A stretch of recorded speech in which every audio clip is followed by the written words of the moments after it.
especialista en medicina y cirugía fetal, pionero de la cirugía fetal en el Perú. Es Paz Fellow del King's College Hospital de Londres, fundador de medicina fetal en el Perú, Paz presidente de la Sociedad Peruana de Ultrasonido en Obstetricia y Ginecología, investigador reconocido por el Consejo de Ciencia y Tecnología, CONCITEC, y autor de numerosas publicaciones nacionales e internacionales. El doctor Laveriano, Walter Ventura, va a presentar el tema de embarazo como una ventana de salud al adulto. Adelante, doctor Ventura. Muchas gracias, doctora, por la presentación. Gracias a ustedes por estar aquí tan temprano.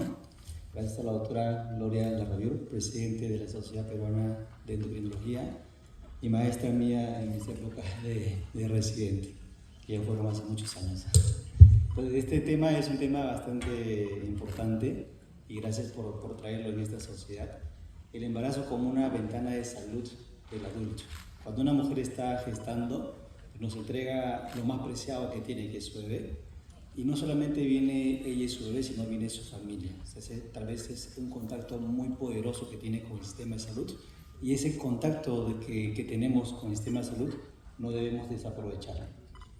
En obstetricia tenemos dos grandes problemas nosotros. Un problema que es la restricción de crecimiento intrauterino, que más o menos nos complica el 10% de gestantes. Y el otro problema que llevamos años con eso y también nos complica el 10% de gestantes, que es la prematuridad. Entonces estos dos problemas siempre los tenemos presentes, siempre le decimos a las gestantes que se puede presentar hasta en el 10%. Las complicaciones las conocemos muy bien. Un feto que nace prematuro o bebé que nace con restricción de crecimiento intrauterino va a tener más riesgo de morbilidad y mortalidad en los siguientes días.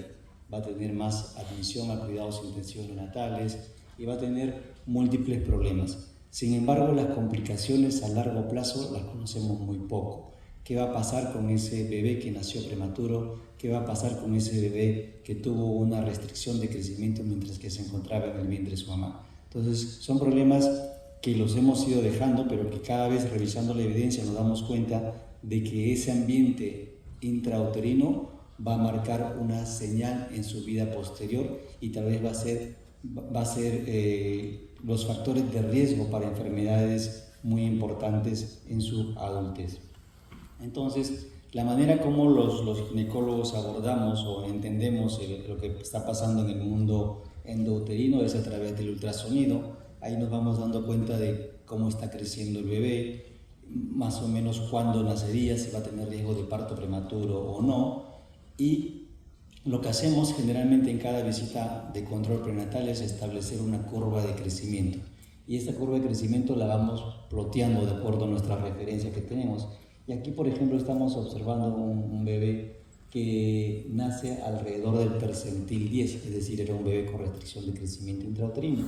Y lo más característico de un bebé con restricción de crecimiento intrauterino no es finalmente el peso bajo cuando nace, sino la circunferencia abdominal. Fíjense cómo la circunferencia abdominal va cayendo, en este caso, a partir de las 26 semanas. Estuvo creciendo muy bien hasta las 25 semanas, pero a las 26 semanas algo pasó y la barriga empezó a dejar de crecer. Esto es porque disminuyeron los depósitos de glucógeno y esto finalmente repercute en el peso de este bebé.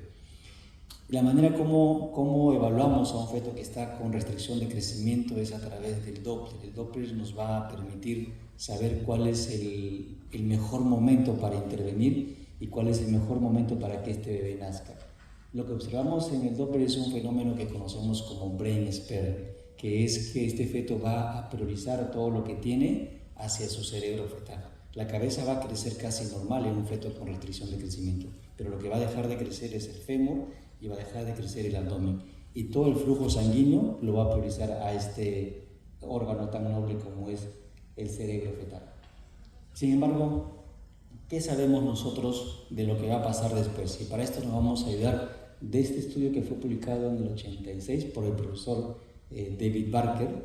Él hizo un estudio de correlación epidemiológica bastante sencillo para su época, pero que marcó toda una diferencia en el entendimiento de esto, que es, él correlacionó la mortalidad infantil que había ocurrido en zonas de Inglaterra en el año de 1921 y 1925, y luego observó nuevamente cómo fue la mortalidad en los adultos en el año 68 y 78, ¿no?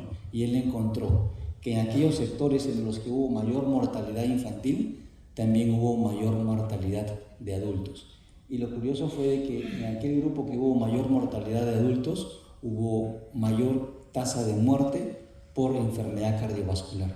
También por otras enfermedades crónicas, pero la enfermedad cardiovascular fue la principal causa de muerte en los adultos. Entonces aquí se plantea esta hipótesis, ¿no? Tal vez estas personas que murieron por enfermedad cardiovascular fueron las mismas que tuvieron deprivación en su periodo perinatal.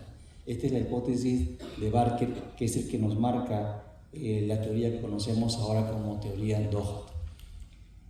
Luego vinieron estudios experimentales y estos estudios demostraron en animales cómo la desnutrición en útero puede alterar la presión arterial, el metabolismo del colesterol, la respuesta de la insulina a la glucosa y otras funciones endocrinas e inmunes importantes en las enfermedades humanas. Se estableció que los fetos responden con un fenotipo ahorrador, el thrifty phenotype. Este fenotipo ahorrador le va a permitir sobrevivir, pero a la vez que le va a permitir sobrevivir, le va a poner en riesgo de enfermedades crónicas. En un estudio de habitantes también en el Reino Unido, se encontró una correlación entre peso y prevalencia de diabetes mellitus. Peso al nacer y peso al año fueron correlacionados inversamente con la prevalencia de diabetes mellitus en la adultez. Es decir, estos fetos sometidos a una desnutrición intrauterina también tienen más riesgo de hacer diabetes mellitus. La malnutrición durante el periodo fetal y neonatal causa hipoplasia del páncreas endocrino y desencadena hiposecreción de insulina por las células beta del páncreas, ¿no? Aquí el feto va a priorizar el cerebro y otros órganos nobles como hígado, tejido, pancreáticos y vasculares sufren varios desórdenes estructurales y funcionales permanentes que van a ser irreversibles tal vez el resto de su vida. El momento y combinación de la deficiencia nutricional va a determinar el perfil de los desórdenes metabólicos tales como diabetes, hipertensión, dislipidemia y resistencia a la insulina. Entonces el RSI y obesidad subsecuente agravan la intolerancia a la glucosa y resistencia a la insulina. Esto lo conocemos muy bien. Si tenemos una paciente malnutrida, esta paciente malnutrida va a desencadenar en el feto una respuesta y esta respuesta se va a ver favorecida por otras anormalidades o comorbilidades que tenga la paciente o anomalías de la placenta. Esto va a hacer que se disminuya la producción de células beta, disminuya finalmente el crecimiento fetal, se refleje después en desnutrición infantil, altere las funciones de las células beta del adulto y desencadene finalmente en una diabetes mellitus no insulinodependiente en el adulto, ¿no? Y también estos mismos mecanismos pueden originar la hipertensión u otras disfunciones de otros órganos blancos y finalmente desencadenar en un síndrome metabólico. ¿Cómo es que el feto se adapta a esta deprivación?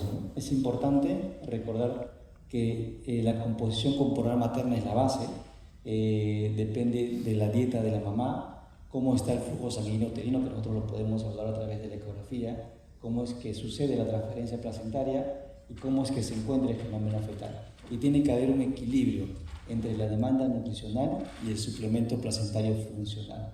Cuando esta demanda nutricional es mayor, se desencadena una desnutrición intrauterina y esta desnutrición intrauterina finalmente va a llevar a hipoxemia, que es una redistribución de flujo que lo vamos a ver a través de la ecografía Doppler, unos cambios metabólicos y unos cambios endocrinos. Este fenómeno por el cual el feto responde a este estrés materno se conoce como programación fetal. Y esta programación fetal es importante recordarlo, que es un proceso de sostener o afectar un estímulo o deteriorar un momento crucial en el desarrollo. Ocurre desde muy temprano, desde la etapa embrionaria. La nutrición inadecuada en este momento va a resultar en alteraciones permanentes en ciertas funciones metabólicas y estructurales del feto, que es la hipótesis de Barker que estábamos comentando al inicio. Entonces, este mecanismo de programación fetal es importante, la expresión fetal genética, pero también es importante el ambiente que está alrededor, el ambiente endocrino, la demanda nutricional, el flujo placentario. Esto finalmente va a originar cambios en el número celular y las estructuras del feto que van a tener efectos a largo plazo. Este fenómeno de plasticidad es importante porque fíjense ustedes que la oportunidad de intervenir está justamente en los primeros días de formación, en la época fetal, donde hay mayor plasticidad. Después, cuando estamos ya a nivel de nuestra adolescencia o juventud o incluso mayores, la plasticidad ya prácticamente está determinada y no podemos intervenir. Por eso es importante conocer esta gráfica. Y esto, para entender un poco esto de la programación fetal, nos ayuda la epigenética. La epigenética es un concepto que yo lo aprendí a conocer y a entender. La epigenética también se conoce como epigenoma, es el estudio de los mecanismos que regulan la expresión de los genes sin una modificación en la secuencia del ADN. Es decir, el ADN es el mismo, pero qué factores influencian a que se exprese o no se exprese es lo que se conoce como epigenética. Se puede decir que la epigenética es el conjunto de reacciones químicas y demás procesos que modifican la actividad del ADN, pero sin alterar su secuencia. Los cambios epigenéticos pueden ocurrir en los humanos en respuesta, por ejemplo, a un cambio de dieta o un cambio de estilo de vida. Hay 4 mecanismos básicos que nos ayudan a entender la epigenética, que son la metilación de DNA, la modificación de histona, remodelamiento de cromatina y la transmisión de pequeñas moléculas de ARN no codificantes. Yo les voy a mencionar el último mecanismo, porque es el mecanismo en el cual yo tuve participación. Yo hice en el año 2012-2013, fui becado por una universidad de Tokio y fui a hacer justamente estudios en lo que es epigenética y qué es lo que les voy a describir a ustedes para que podamos entender un poco más toda la parte teórica que hemos estado conversando. En este primer estudio, que lo publicamos en el año 2012, lo que quisimos ver fue los cambios fisiológicos en el patrón de genes placentarios. Y para esto cogimos placentas de madres que procedieron a una terminación, es decir, a un aborto voluntario sin causa médica entre la semana 6 y la semana 11. Y lo que notamos aquí fue de que había ciertos grupos de genes que iban expresándose más conforme iba avanzando la edad gestacional. Y estos genes eran justamente los que promovían la placentación, como el PLGF, que es el factor de crecimiento placentario, como el HO y como el SOD. Estos genes son los genes que van incrementando desde las 6 hasta las 11 semanas y son los que van a ayudar finalmente al proceso de placentación. Es decir, si es que ocurriera algún mecanismo distorsionante en esto, estos genes no se van a expresar adecuadamente y pueden marcar el futuro de la persona o pueden ocasionar un aborto o una restricción de crecimiento intrauterino, ¿no? Y hay otros genes que por el contrario van disminuyendo en su expresión. Este otro trabajo es también importante porque allí vimos el efecto que tiene el hábito de fumar en la placentación. Es bien conocido que aquellas mujeres que fuman tienen más riesgo de hacer fetos con restricción de crecimiento intrauterino, pero interesantemente tienen menos riesgo de hacer preeclampsia. Eso es lo que sabemos desde el punto de vista clínico. Entonces, en este estudio lo que vimos fue que aquellas mujeres que eran fumadoras encontrábamos mayor expresión placentaria de este gen, ¿no? del factor de crecimiento placentario. Fue mayor en aquellas mujeres a las 10 y 11 semanas comparadas con aquellas mujeres que no fuman. Es decir, estas mujeres, el hábito de fumar va a poner un cambio a esa expresión genética y les va a poner en más riesgo de restricción de crecimiento intrauterino. Y este es otro mecanismo de epigenética que es a través de la regulación de los microARNs. Los microARN son moléculas pequeñas de ARN que antes no se sabía qué función tenían, pero ahora sabemos que tienen una función muy importante y que es la función justamente de regular la expresión genética. En este estudio nosotros observamos cómo era la expresión placentaria de un grupo importante de microARNs que se catalogan como grupo microARN 17 y 19B. Y en este estudio nosotros demostramos que esta expresión de microARN, de este grupo de microARN, está disminuida en aquellas mujeres que terminan con pérdida del embarazo. Entonces, fíjense cuán importante es la epigenética en el entendimiento de la patología obstétrica. ¿Qué podemos hacer nosotros desde el punto de vista clínico? Creo que podemos hacer bastante entendiendo estos conceptos. Empezaríamos a identificar personas con riesgo aumentado de complicaciones, hacer ecografías más tempranas y evaluación temprana de crecimiento en aquellas pacientes de riesgo. Podemos hacer modificaciones dietéticas durante el embarazo, control de peso, controlar los niveles de elementos importantes como el zinc, el hierro, control de glicemia, control de presión arterial, estilos de vida saludable, decirles a las mujeres que eviten el alcohol, que eviten el tabaco, maximizar la educación materna, reducir el estrés y exposición a contaminantes y por supuesto manejar las enfermedades crónicas que acompañan a la paciente. Podemos actuar, y eso si lo hacemos, es a través de la prevención de parto prematuro y favorecer la maduración fetal, optimizando la administración de corticoides. Intervenciones dietéticas específicas que incluyen suplementos de ácido fólico, zinc, ácidos grasos, poliinsaturado de cadena larga, vitamina D, que probablemente estén asociados con cambios epigenéticos favorables, ¿no? Y lo más importante es identificar el momento adecuado de parto en condiciones patológicas como RCO, ¿no? Como lo decía el doctor anterior, no favorecer la prematuridad, sino entender todo el contexto y saber en qué momento ese bebé tiene que nacer. Este es un estudio que les presento para que podamos entender cómo es que sí podemos intervenir. Este es un estudio bastante importante que fue publicado en el JAMA en el año 2021. Esto fue realizado en el Hospital Universitario de Barcelona y ellos se preguntaron si estas mujeres tienen riesgo de tener bebés con restricción de crecimiento. ¿Podemos hacer algo desde el punto de vista nutricional, metabólico, epigenético? Y para eso idearon 3 grupos. Un grupo control, el cual seguía su vida normal. Un grupo de intervención, al cual le implementaron una dieta mediterránea, es decir, una dieta rica en semillas, en aceite de oliva. Y otro grupo al cual le redujeron los niveles de estrés con terapia apropiada para esto. Y ellos encontraron que, fíjense ustedes, que en aquellas mujeres que fueron sometidas a dieta, se pudo reducir casi hasta el 50% la probabilidad de ocurrencia de un RCI. Y este es un estudio clínico autorizado, es decir, un estudio bastante válido para nosotros. Y no solamente eso, sino que aquellas pacientes que habían sido sometidas a una dieta mediterránea o a una terapia de estrés, tuvieron menos resultados perinatales adversos. Entonces, la intervención clínica sí es válida cuando hemos identificado los factores de riesgo.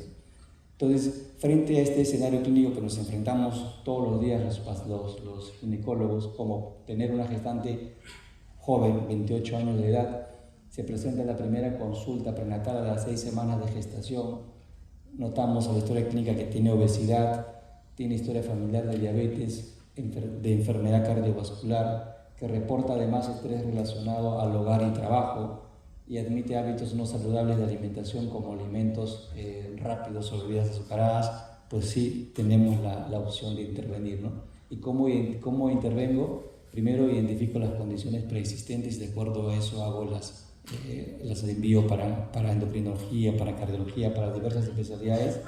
Modificamos los estilos de vida, hacemos educación nutricional y estrategias de manejo de peso y para eso ustedes nos ayudan bastante. Manejamos el estrés es sumamente importante en una gestante. El seguimiento más estricto y periódico para evaluar el crecimiento fetal, discutir los efectos a largo plazo de ese bebé que está, de ese mal ambiente endocrino que tiene y hacer un plan de seguimiento postparto, ¿no? Esto idealmente, ¿no? Tanto para el bebé como para la mamá. Entonces eso es lo que podemos hacer. Entonces, como conclusiones, ya terminando esta charla, es que el embarazo es una ventana de oportunidades, ¿de acuerdo? Para manejar la salud no solamente del bebé, sino del adulto y de toda la colectividad. La caracterización de mecanismos e identificación de medidas de prevención y terapéuticas son de gran importancia para promover salud y prevenir el desarrollo de enfermedades crónicas severas. Los infantes que tuvieron enfermedad perinatal necesitarían una mayor atención a largo plazo, ¿no? Haciendo terapias de seguimiento. Los padres deben de ser informados de tales riesgos en términos de una oportunidad más que de una sobrealarma para poder prevenir tempranamente estas enfermedades crónicas que estábamos comentando. Y la prevención de enfermedades crónicas es costo efectiva, ¿no? Pues sabemos que si podemos intervenir tempranamente, pues vamos a tener menos enfermedades crónicas y vamos a lograr un buen ahorro al sistema de salud pública. Entonces yo creo que con eso, esta es la última diapositiva. Entonces el embarazo es una ventana de oportunidades porque la mujer y la familia se acercan tal vez por primera vez a un sistema de salud y proporcionan una oportunidad única de identificar factores de riesgo de enfermedad cardiovascular a corto y a largo plazo. Muchas gracias.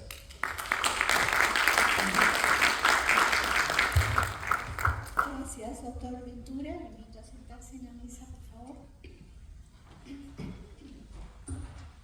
Vamos a modificar un poquito el programa para dejar las preguntas después de la conferencia magistral. Y me place presentar a la